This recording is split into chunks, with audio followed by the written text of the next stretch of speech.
एक गांव में एक छोटा सा बच्चा था। उसके पिता तो थे लेकिन माँ की मृत्यु हो गई थी। सारा दिन काम करता और अपने बेटे को पाल पोस कर बड़ा करता है। वह सारे सुख अपने बेटे को देता है तो जो एक माँ दे सकती थी। उस पिता ने कभी कुछ नहीं मांगा, सिर्फ इतना ही मांगा कि मेरे बेटे को कोई परेशानी ना हो। दिन बीतते गए।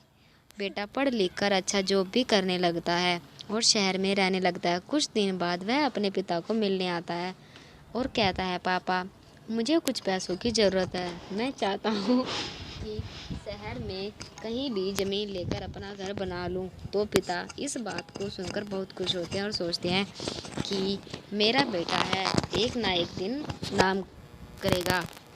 जिंदगी भर की बचाई हुई पूंजी को निकाल कर अपने बेटे को दे देता है। बेटा शहर चला जाता है और उन पैसों से अपना घर बना लेता है। इधर पिता इंतजार करता रहता है कि मेरा बेटा फिर से आएगा, एक ना एक दिन तो मेरे पास आएगा और कहेगा कहाँ जाएगा कहाँ।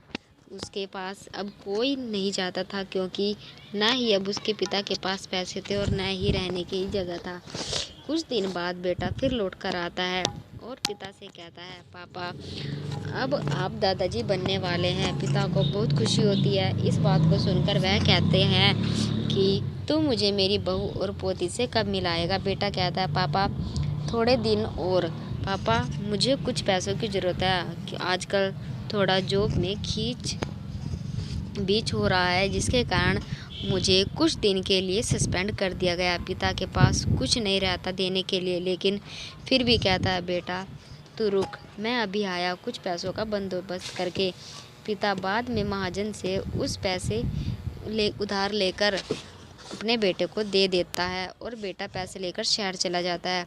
बरसों गुजर जाते हैं। पिता सोचते हैं कि मैं तो अब दादाजी बन गया हूँगा, मेरा बेटा पता नहीं मेरे नाती को लेकर कब आएगा। और फिर सोचने लगता है, समय नहीं मिलता होगा इसलिए मेरा बेटा अभी तक नहीं आया, नहीं तो ज़रूर आया होता। जब तक महाजन 2-3 आदमी लेकर उस पिता के घर आता है और कहता है, आपके वादे के मुताबिक मैं पूरे 3 महीने बाद आया हूँ अपने पैसे ले जाने।